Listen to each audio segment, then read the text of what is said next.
నీ కోసం, నీ పక్షంగా ఆయన మాట్లాడాల్సిన వాళ్ళతో మాట్లాడతాడు. ఆయన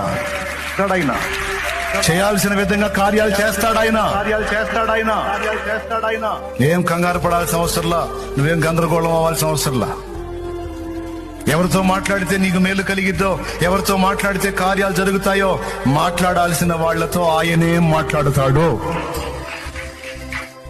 దిగులు పడద్దో. విశ్వాసము గలదానవై ఆయన సన్నిధిని ప్రేమించు.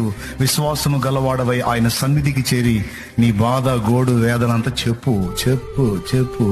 మనుషులకు చెబితే ఓసారి వింటారు, రెండోసారి చెబితే ఈ మనిషికి కనబడితే మైండ్ తింటున్నాడు రా అనుకుంటారు.